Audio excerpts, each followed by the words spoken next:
உலகெங்கிலும் உள்ள ஜோதிட அபிமானிகளே, ஜோதிட ஆர்வலர்களே, இன்றைய அதிகாலை பிரம்மமுகூர்த்த வணக்கங்கள்.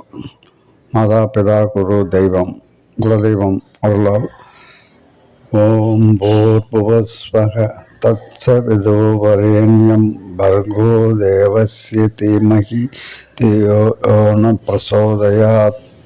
இன்றைய பதிவில் தேடுவோம் நவகிரகங்களை பலன்களில் லக்கணத்தின் அடிப்படையில் பிறந்த திசை இருப்பு வைத்து அதன் பலன்களாக நடப்பு தசாபுத்தி பலன்களை பல ஒரு பதிவுகளில் நாம் கண்டு கழித்து வருகிறோம்.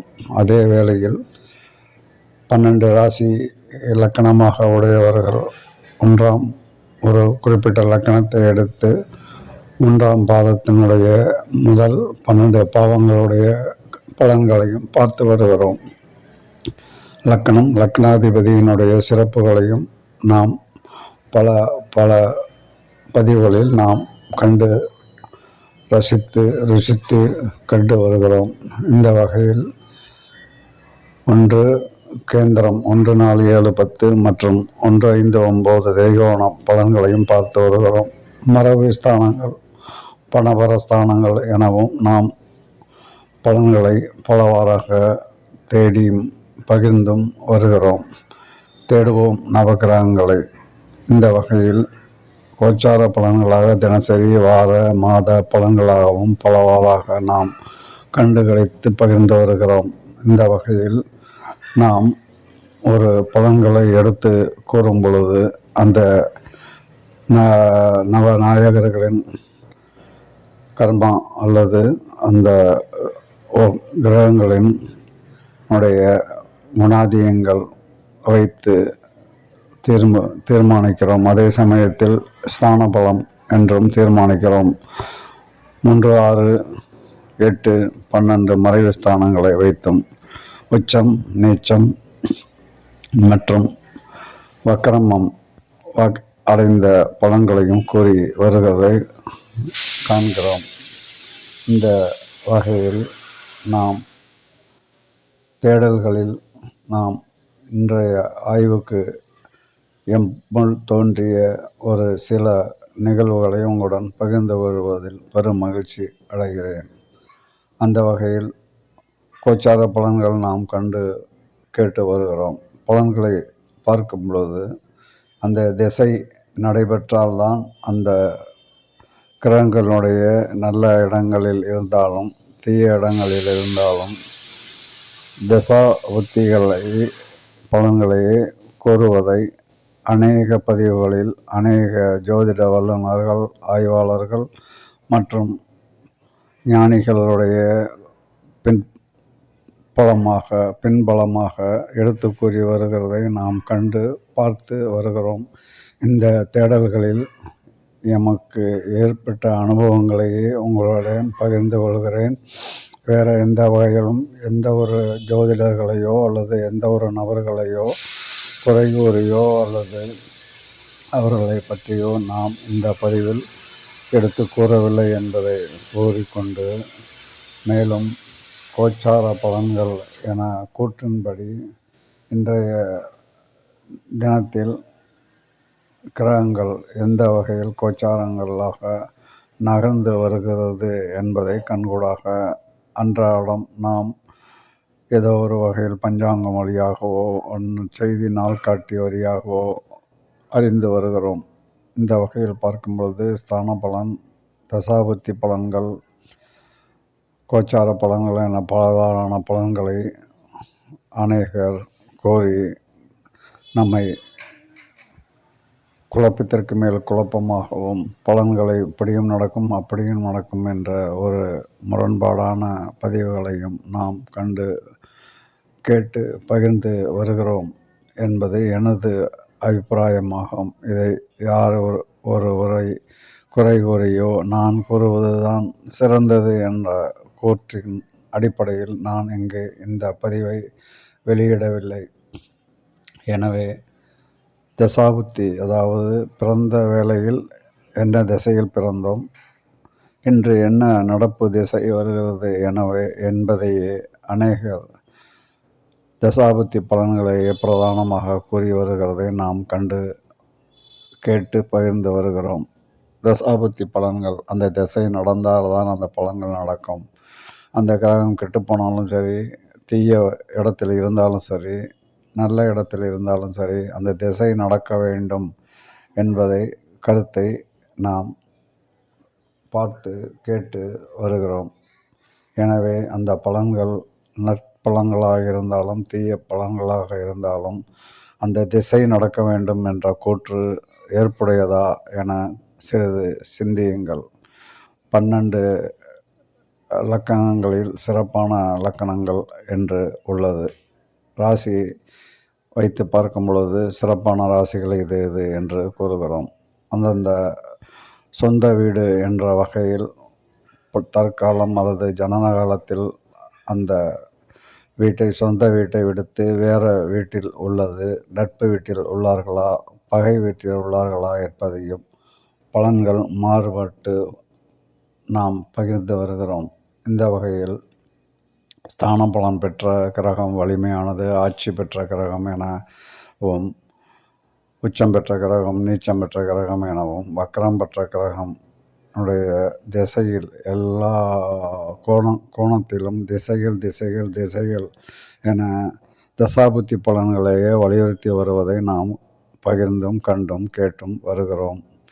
இது ஜோதிடத்தில் ஓரளவிற்கு அனுபவமும் அறிவும் மற்றும் அதனுடைய தொடர்ந்து ஆர்வலராக பயணித்து கொண்டு உள்ள ஜோதிடத்தின்பால் ஈடுபாடு கொண்டுள்ளவர்களுடைய மனதில் ஏற்படக்கூடிய ஒரு மிகப்பெரிய வினா என்பது எம்முள்ளும் ஏற்பட்டு இந்த பதிவை நான் வெளியிடுகிறேன். எனவே தசாபுத்தி பலன்களுக்கு நாம் குருவாக, மானசீக குருவாக அனைவருமே பல அறிஞர்களுடைய புத்தகங்கள் வாயிலாக பெற்ற அறிவினையை நம்மிடம் பகிர்ந்து வருகிறார்கள். அந்த வகையில் நான் பின்பற்றிய ஆசிரியர் அல்லது மானசீகமான குரு என்ற வகையில் அவருடைய கூற்று இங்கு நான் பிராஸ்திப்பிக்க வேண்டிய கட்டாயத்தில் உள்ளேன். எனவே ஒருவனுக்கு பிறந்த வேளையில் இருக்கக்கூடிய திசை, நடப்பு திசை, எந்தெந்த லக்கணம் என்று ஒரு பாவம், லக்கணத்திலிருந்து இது எத்தனாவது வீடு என்பதும் அந்த லக்கணத்திலிருந்து நாம் பெற்றவை. இந்த வகையில் லக்கண பலம் அல்லது ஸ்தான பலம் அல்லது ஸ்தான பலன்கள் நன்மையாக இல்லாவிட்டால் தசாபுத்தி பலன்களும் நல்ல நன்மையான பலன்களாக நடைபெறாவிட்டால் ஸ்தான பலன்கள் மற்றும் உச்சம், நீச்சம், ஆட்சி பலன்கள், தசாபுத்தி பலன்கள் இவை அனைத்தும் நமக்கு சாதகமாக இருந்தால் அதை சாதகமாகவும், அதே வேளையில் இன்றைய தினத்தில் கோச்சார பலன்கள் அனைத்து பலன்களையும் சீர்தூக்கி பார்த்து அனைவரும் பலன்கள் கூறுவது இல்லை. சிலர் தசாபுத்தி பலன்களுக்கு முக்கியத்துவம் கொடுத்து வருகிறார்கள். சில பிறந்த பொழுது இருந்த கட்டங்களில், ராசிகளில் அல்லது 12 ஸ்தானங்களில் இருந்த பிறக்கும் போது இருந்த கிரகங்களுடைய ஆட்சி, உச்சம், நீச்சம் மற்றும் பார்வைகள் மூலமாகவே பலன்கள் கூறி வருவதை அனைவரும் அறிந்தது. இந்த வகையில் அனைத்தும் ஏற்புடையதா என நாம் சிந்தித்து ஆய்வுக்கு எடுத்து கொண்டோமெனில், எமக்கு ஆரம்ப காலம் 50 ஆண்டுகளுக்கு முன் எம் தேடல்களில் பல ஜோதிடர்களை இன்று வரை எமது தேடல்களில் தொடர்ந்து கொண்டு பயின்று கொண்டும் அடுத்தவர்கள் வாயிலாக கேள்வி ஞானத்தால் ஜோதிட அறிவை பெற்று கொண்டுள்ளோம், படித்து கொண்டுள்ளோம், அதில் ஆய்வு செய்து கொண்டுள்ளோம் என தான் எடுத்துக்கொள்ள வேண்டும்.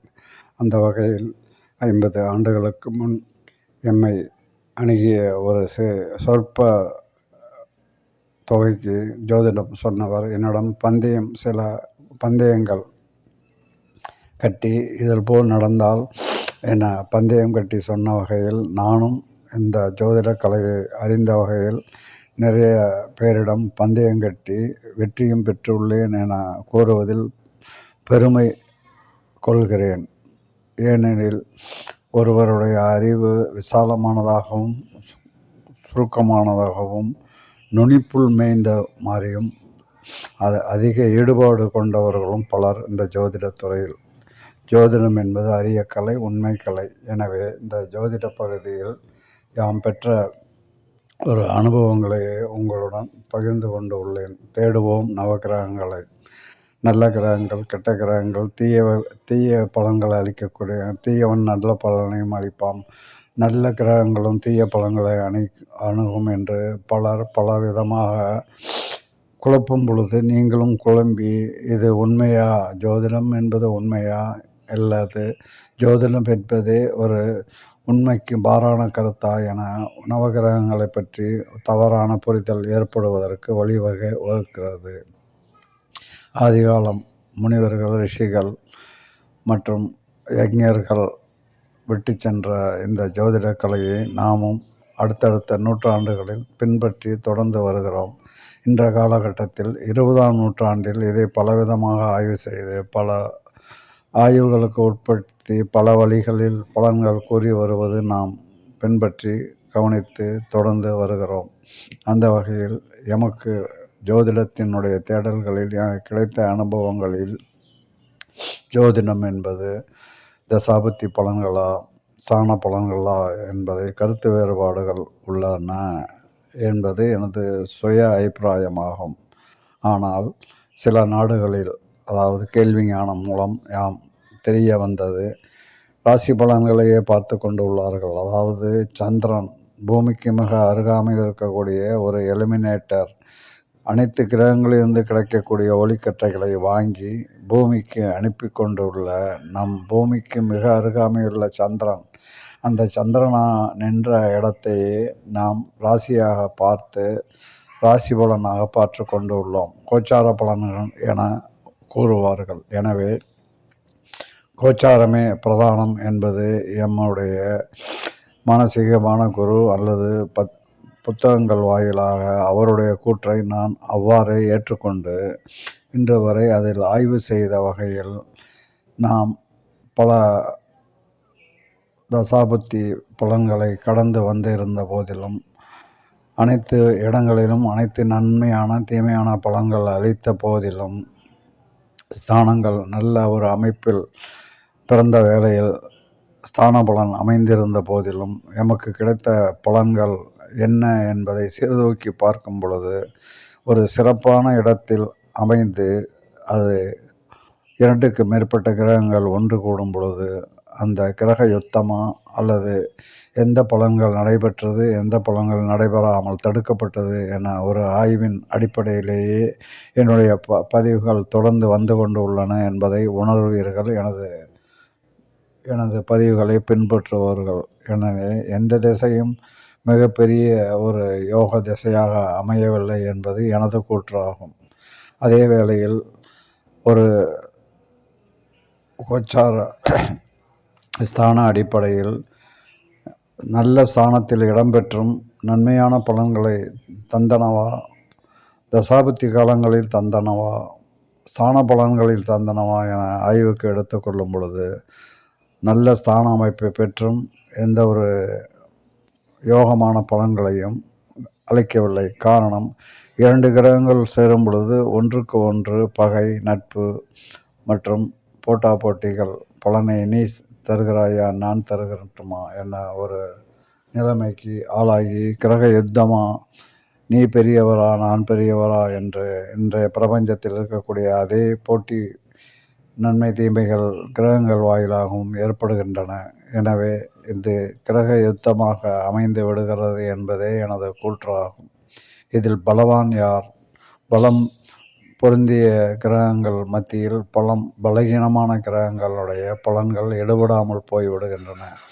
பார்வைகளினால் அந்த இடங்களை பார்த்தது, அந்த கிரகங்களை பார்த்த பார்வைகளாலும் அந்த நல்ல பலன்கள் தீய பலன்களாகவோ அல்லது கெட்டுப்போகவோ வாய்ப்புகள் உள்ளன. கெட்டவன் கெட்டிடும் என கூற்றும் ஆட்சிகள் உச்சங்கள் ஏற்பட்ட ஒரு கிரகங்களும் மாறி மாறி வலம் அருந்தும் பொழுது பிரபஞ்சத்தில் மாறி மாறி கோச்சார பிரகாரம் நாட்கணக்கிலும் மாத கணக்கிலும் வருட கணக்கிலையும் சஞ்சாரிக்கும் பொழுது அந்த சஞ்சார பலன்கள் அதிக நாட்கள் எடுத்துக்கூடிய கிரகங்களை வலிவான கிரகங்களா, அவர் நன்மையை அளிக்கிறாரா தீமையை அளிக்கிறாரா என்ற ஒரு ஆய்வு அல்லது ஒரு சந்தேகம் நமக்குள் ஏற்பட்டு விடுகிறது. எனவே மாதக்கோள்களை விட விரைவான கோள்களை என கூறும் சந்திரனை விட சுக்கிரன், சூரியனையே மிக அருகாமையில் வலம் வந்து கொண்டுள்ள சுக்கிரன் மற்றும் புதனாக கிடைக்கக்கூடிய பலன்களில் விட சிறந்ததா, சந்திரனால் கிடைக்கக்கூடிய பலன்கள் சிறந்ததா, அதிக நாட்கள் எடுத்துக்கக்கூடிய வருடக்கோள்களால் நாம் ஒரு பயிற்சி, வருடத்திற்கு பயிற்சி, 1.5 வருடத்துக்கு ஒரு பயிற்சி, 2.5 வருடத்துக்கு ஒரு வரை சனி பயிற்சி என்ப அவர் அமர்ந்த அல்லது பார்க்கும் ஸ்தானங்களின் சிறப்புகள் நமக்கு ஏற்படுகிறதா என்று ஆய்வு செய்யும் பொழுது இதில் பல குழப்ப நிலைகளையே நீடிக்கிறது.